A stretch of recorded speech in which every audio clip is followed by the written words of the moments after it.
द्वितीयम् अधिकरणं विलक्षणत्वाधिकरणम्।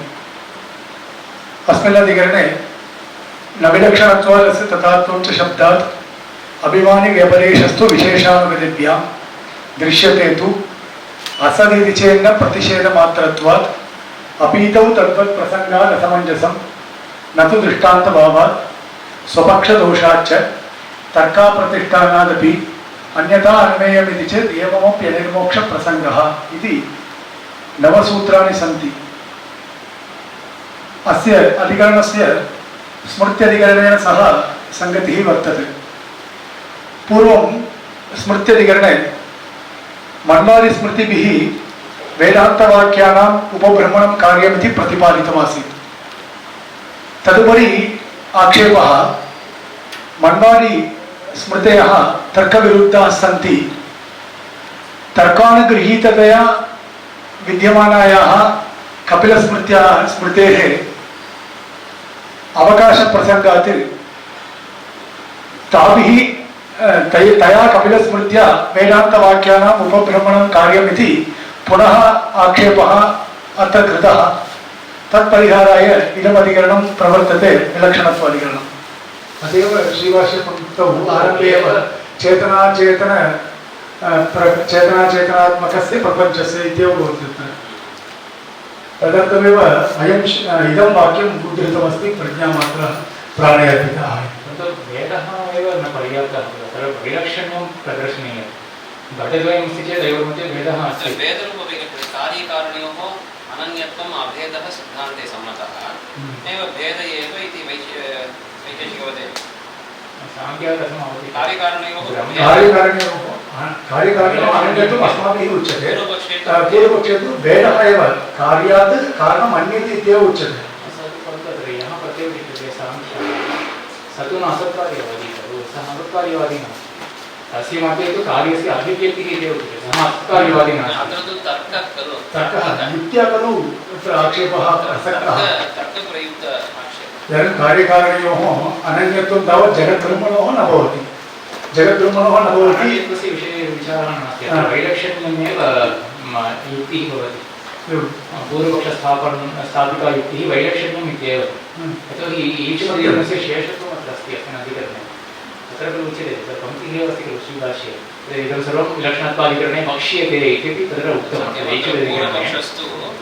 अनयोर्मध्ये ब्रह्म जगतोः मध्ये वैलक्षण्यमस्ति, कथं ब्रह्म विलक्षणं जगत् प्रति कारणं भवितुमर्हति इत्येव प्रश्नः। अतः वैलक्षण्यं प्रतिपादनीयम्। अत्र विरुद्धधर्मवत्वम् अत्र प्रतिपादनीयम्। मया किं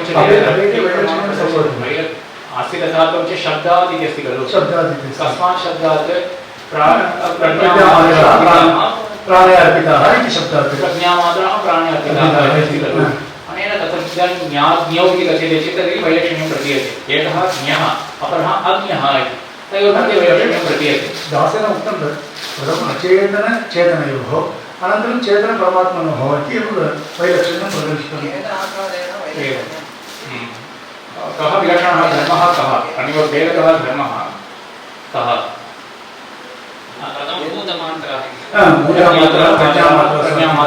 प्रज्ञामात्रः प्राणे अर्पितः।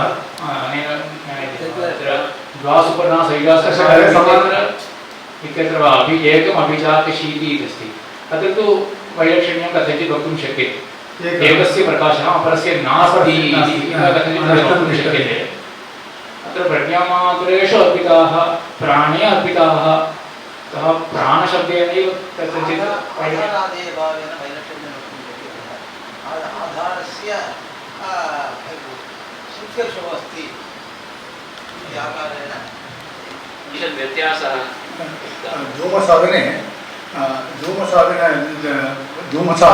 धूमेन अग्निसाधने कृते तत्र धूमार्ति वह्नौ न प्रवर्तेत इत्येवं रूपेण व्याप्तिग्रहणे सामग्री विशेषतः।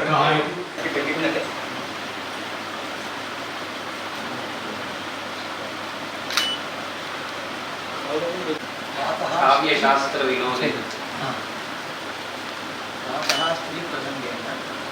இப்படி சம்பந்திகள் அவர்களுக்கு பல்லாண்டு பாடி மேலும் மேலும் சுவாமி கைங்கரியம் மேல மேல பண்ண வேண்டும். என்ன அவர் கைங்கரியம் என்ன பண்ணான்னா நம்ம சிஷ்யர்களுக்கெல்லாம் போக்கியம், சிஷ்யர்களுக்கெல்லாம் பாக்கியம், சிஷ்யர்கள் எல்லாம் வாழ்வாங்க வையத்து வாழ்வீர்கள் என்ன வாழ வேண்டும் என்ன சுவாமியுடைய திருவடிகளுக்கு பல்லாண்டு அந்த உற்சவத்தை நடத்தி கொண்டிருக்கின்ற அபிமானிகளுக்கு திருவடி சம்பந்தம். அப்ப பேசுவோம் திருவடி சம்பந்தினா திருவடி சம்பந்தம் யாருன்னு தான் கேட்கிறோம் சம்பிரதாயத்துல. அந்த திருவடி சம்பந்தங்களுக்கும் 12 இதற்கு முன்பு இருந்த வித்வசித்த வித்வான்களுடைய திருவடிகளுக்கும் இனிமே சொல்லப்போகின்ற சுவாமிகளுக்கு திருவள்ளாண்டு பாடி இந்த உபன்யாசத்தை அடியேன் நிறைவுமே. உபயலிங்கத்துவம்னு சொல்றது அகிலஹேய பிரத்யநீகத்துவம் என்றும் கல்யாண குணைகதானத்துவம் என்றும் 2 எம்பெருமான இடத்துல இருக்கு. எல்லாவித தீய பண்புகளுக்கும் எதிர்த்தட்டவனா இருக்கான் எம்பெருமான். அத போல எல்லாவித நற்பண்புகளுக்கும் இருப்பிடமானவனாகவும் இருக்கிறான் எம்பெருமான். இப்ப அவனிடத்துல பிரேமம் விளையிறதுன்னா தன்னிடையே விளையத்தான் செய்யும். அழகா சொல்றார், அழகா உன்முகம் மாய மந்திரந்தாங்களோ அம்மான் பொடி தூவினாரோ ஸ்ரீரங்கநாதத்துல ஒரு தடவை ஈடுபட்டா முடிஞ்சது, அவ்வளவுதான். அழகா ஆழ்வார் சொல்றார் பாசுரத்துல, பாலாழி நீ கிடக்கும் பண்பை யான் கேட்டேயும் காலாடும் நெஞ்சடியும் கண் சுழலும். அவ்வளவுதான், கேட்கறச்சையே எனக்கு நடுங்கிறது எம்பெருமானே. அப்படி பிரேமம் எம்பெருமான இடத்துல ஆறாத காதல், கோபம் வருது. எம்பெருமானோட சண்டை போடுறார் ஆழ்வார். எம்பெருமான பார்த்து வையறார், திட்டுறார். கடியன், எப்படிப்பட்டவன் இவன்? கொடியன். சரி பரவாயில்ல விட்டுடலாமான்னார். ஆகிலும் என் நெஞ்சம் அவனேன்னு தான் கிடக்கிறது. என்ன பண்றது? அவனிடத்திலே தான் ஈடுபட்டதாக நிற்கிறது. அப்ப எம்பெருமான் எப்படிப்பட்டவர்களையும் மயக்க வல்லவன். இப்ப எம்பெருமான இடத்துல பிரீத்தி இருக்கு. கேட்டா எல்லாரும் ஒரு திவ்யதேசம் புக் வச்சிருப்போம். என்னன்னா இத்தனை திவ்யதேசம் போயாச்சு சுவாமி, டக் டக் டக் டிக் டிக் டிக்னு போயிட்டு இருக்கு. இப்ப இது இருக்கிறது ரொம்ப ஆச்சரியம், நல்ல விஷயம், வாஸ்தவம் தான். ஆனா இதை கடந்து என்ன வேண்டி இருக்கிறது அப்படின்னா 3 இடத்திலேயும் இந்த பிரீத்தி வேணும்னு சொல்றார். மந்திரத்திலும், மந்திரத்துக்கு உள்ளீடான வஸ்துவிலும். மந்திரம்ங்கிறது எந்த அர்த்தம், அதாவது மந்தாரம் திராயத்தை இதி மந்திரஹா, எது மரணம் செய்பவனை காக்கக்கூடியதாக இருக்கிறது. நமக்கு திருமந்திரம் எப்படி நம்மை காப்பதாக இருக்கிறது அழக விவரித்தார் மணவாள மாமனிகள் தம்முடைய வியாக்கியானத்திலே. ஜபதபாதிகளை செய்பவர்களைப் போலே, உபாசகர்களைப் போலே உன்னை திருமந்திரம் காக்க போறதில்லை. அவர்கள் ஜபம் தபத்துல மூழ்கி இருக்கிறச்சே அந்த அக்ஷரத்தை திருப்பி திருப்பி திருப்பி அந்த மந்திரத்தை சொல்ல சொல்ல சொல்ல அதுவே அவர்களை கரை சேர்க்கிறது. கர்ம ஞான பக்திகளிலே இழிந்தவர்களுக்கு விரோதியை போக்கி அவர்களுக்கு என்ன வேணுமோ அதை தலை கட்டி கொடுக்கிறது அந்த திருமந்திரம், அந்த ஜபதபாதிகள்ல ஈடுபட்டவர்களுக்கு. ஆனா பிரபத்தியில் இழிந்திருக்கக்கூடிய நமக்கு என்ன பண்ணுகிறதுன்னா, நீ எப்படி நடக்க வேண்டும் என்கிற தியாஜ்ய உபாதேயங்களை அறிவிக்கிறது. உனக்கு சொரூப ஞானத்தை உண்டாக்கி கொடுக்கிறது, உன்னுடைய அஜ்ஞானத்தை போக்குகிறது. அப்ப அதனுடைய அர்த்தத்தினுடைய சீர்மையாலே நமக்கு மோட்சம். இப்ப அந்த மந்திரத்திலே இவனுக்கு ஒரு வாஞ்சை வருவது, ஒரு ஈடுபாடு வருவது என்பது இது ஏற்படுவது சுலபம். ஆனா மந்திரத்துக்கு உள்ள இருக்கிற எம்பெருமான், மந்திரத்துக்கு உள்ளீடான வஸ்து அவனிடத்துல, அதுவும் நாம பார்க்கிறோம், கண்டிப்பா ஏற்படக்கூடிய விஷயமா இருக்கு பிரியம்ங்கிறது. ஆனா 3ஆவதா ஒண்ணு வேணும்னு சொல்றார், மந்திரத்தை உபதேசித்திருக்கக்கூடிய ஆச்சாரியன், மந்திர பிரதனான ஆச்சாரியன் பக்கலிலும். அப்படின்னா 3இடத்திலேயும் பிரேமம் எப்படி இருக்கணும்னா கனக்க உண்டானால், பிரேமம் கனக்க மிக அதிகமாக உண்டானால். இப்ப ஆச்சாரிய பிரேமம்ங்கிறது எப்படி இருக்கணும்னா பகவத் பிரேமம் அளவுக்கு இருக்கா, திருமந்திரத்தில் இருக்கிற பிரேமம் அளவுக்கு இருக்கா, எந்த அளவுக்கு பிரேமம் இருக்கு. ஆனா சாஸ்திரம் எப்படி சொல்றது, உனக்கு மந்திரத்துல எந்த அளவுக்கு இருக்கிறதோ, மந்திரத்துக்கு உள்ளீடான வஸ்துவான பகவானிடத்துல எந்த அளவுக்கு இருக்கிறதோ அந்த அளவுக்கு சமமாக ஆச்சாரியந்திரத்திலேயும் பிரேமம் இருக்க வேணும். வித்தியைகளையும் பூர்த்தியாக இருந்து கொண்டு சுவாமி இன்னைக்கு சதாபிஷேகம் கொண்டாடுவது என்பது, அதிலே அடியோங்களும் அன்வயிக்கும்படியாக செய்வது என்பது, இதெல்லாம் அடியோங்கள் பெற்றிருக்கக்கூடிய பரம பாக்கியம்.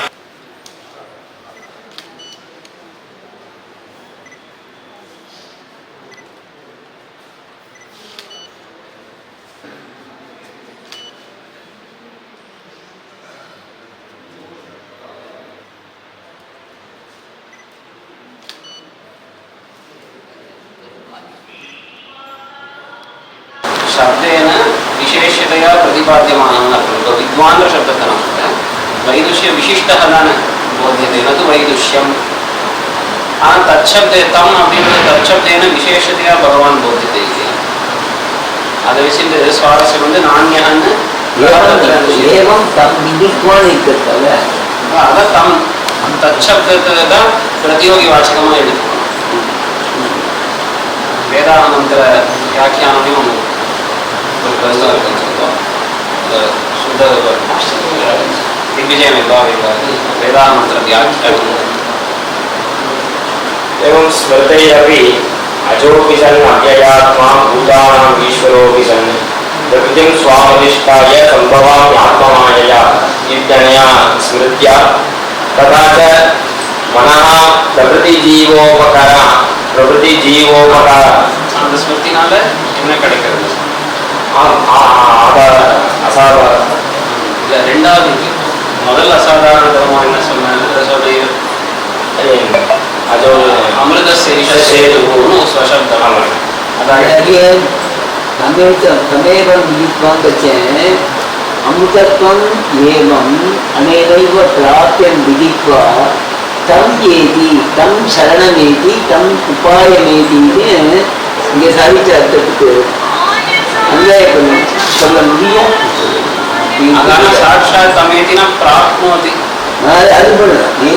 அப்படியே உபாயமானங்கிற அர்த்தம் சாதிச்சதோடு அதுக்கு உபாயத்தை வச்சுக்கலாம். வந்து பௌதா ஜாயமானத்துவம் எப்படி ஒரு சமர்த்தனம் பூர்வபக்ஷத்துல என்ன சேர்த்து வந்தது? விஜாயமானத்துவம் பரமாத்மாவுக்கு சம்பவத்தி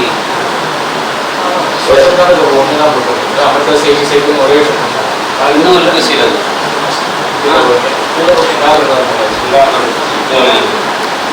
அமிர்தசேஷ சேதுக்கு அப்புறம் तमेव विद्वान् वदवेगो नान्यस्मन्दायनाय विद्यते अर्जुने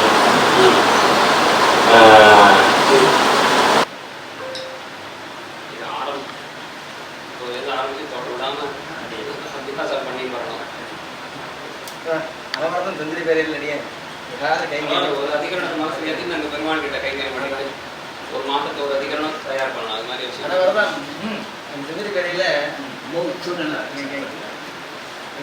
வடநாட்டிலலாம் போய் பல காலம் இருந்து திக்விஜய யாத்திரைகள் பண்ணி நம்முடைய சம்பிரதாயத்தை நிலைநாட்டினவர். எப்படி மணவாழ் மாமனிகள் பிரியாமல் எப்படி திக்விஜய யாத்திரை போயிருக்க முடியும்? மாமனிகள் வெளியிலே போகவில்லையே என்று கேட்டால் அகலகில்ல நிறையமென்னு பிராட்டி சொல்றா. ஆனாலும் இப்போ சீதா பிராட்டியா இருந்த பொழுது கொஞ்சம் காலம் பிரிந்து இருந்தாளே பெருமாளே. ஆனால் இப்போ பிரிந்தா இருந்தா அவளே சொல்றா, 2 பேருக்கும் நடுவில் கடல் இருக்கு, ஆனால் எங்களுடைய மனசு ஒன்றா தான் இருக்கு அப்படின்னு ஸ்ரீராமாயணத்தில் சொல்றா. அதே போல மாமுனிகள் இங்கே இருந்து திருவரங்கம் பெரிய கோயிலிருந்து சம்பிரதாய நிர்வாகம் பண்ணி கொண்டிருந்த பொழுது புரண்டிக்கால்ஜியர் வெளியில யாத்திரை போயிருந்தாலும் அவர்களுடைய திருவுள்ளங்கள் ஒன்றி இருந்தன. ஏன்னா இவருடைய திருவுள்ளத்தை நிறைவேற்றுவதற்காகத்தான் புரண்டிக்கால்ஜியர் வெளியில யாத்திரைக்கு எழுந்தருளினதே. மாமுனிகளுடைய திருவுள்ளமே இங்கிருந்து நாம் திருவாய்மொழியே அனுபவித்துக் கொண்டிருக்க வேண்டும் என்பது. அப்படிப்பட்ட மாமுனிகள் எம்பெருமானாருடைய புனரவதாரம். இப்போ எம்பெருமானாருடைய புனரவதாரம்னா அவர் பண்ணின காரியங்கள் எல்லாம் இவரும் பண்ணணும் இல்லையா? ஆனால் இப்போ மாமுனிகளுடைய இந்த அவதாரத்திலே இவருக்கு திருவாய்மொழி பிள்ளை ஆணையிட்டு விட்டார். நீர் சாஸ்திரத்தை ஒரு தடவை ஸ்ரீபாஷ்யத்தை ஒரு தடவை அதிகரித்து அதை விண்ணப்பித்து விட்டு அதற்கு பிறகு இந்த அருளிச்செயலிலேயே அதுவும் ஈடு வியாக்கியானத்திலேயே பொழுதை போக்க வேண்டும்னு திருவாய்மொழி பிள்ளை நியமித்து விட்டார். அப்படி திருவாய்மொழி பிள்ளை நியமித்த பிறகு அந்த ஆணையை மாமுனிகளால் மீற முடியாது. ஆனாலும் இப்பொழுதும் நம்முடைய சம்பிரதாய பிரவர்த்தனமானது நடக்க வேணும். இப்போ தான் எம்பெருமானாராக இருந்து திக்விஜய யாத்திரை பண்ணி பல மதங்களை ஜெயித்து நம்முடைய சம்பிரதாயத்தை பாரத தேசம் எங்கும் நிலைநாட்டினார். அதே போல் இப்போ மாமுனிகளுக்கும் பண்ண வேணும். ஆனால் பண்ணக்கூடாதுன்னு ஆச்சாரியன் சொல்லிவிட்டார். அப்போ என்ன பண்ணுவது? தன்னை ஒத்தவர் தானே என்று சொல்லும்படி இருக்கிறவர் அப்படிப்பட்டவரை அனுப்பித்தால் அப்போ எம்பெருமானாரை போல காரியம் பண்ணினோன்னு ஆயிடும். ஆச்சாரியனுடைய திருவுள்ளத்தை பின்பற்றினதாகவும் ஆயிடும் இல்லையா? அதனால தான் மாமுனிகள் பொலிட்டிகால்ஜியரை திக்விஜய யாத்திரை பண்ணும்படி அனுப்பினார். இது எங்கேயும் தெரியுதுன்னா, இப்போ மாமுனிகளும் பொலிட்டிகால்ஜியரும் ஒன்று தானான்னா அதைத்தான் இந்த பிரபத்தியினுடைய கடைசியிலே எப்படி நரநாராயணர்கள் எம்பெருமான் நரநாராயணர்களாக அவதரித்தார்களோ அதே போல ஆதிசேஷன் இங்கே மணவாழ மாமுனிகளாகவும் பொலிட்டிகால்ஜியராகவும் அவதரித்தார் என்று தொட்டையாச்சாரியர் எடுத்து காட்டுகிறார்.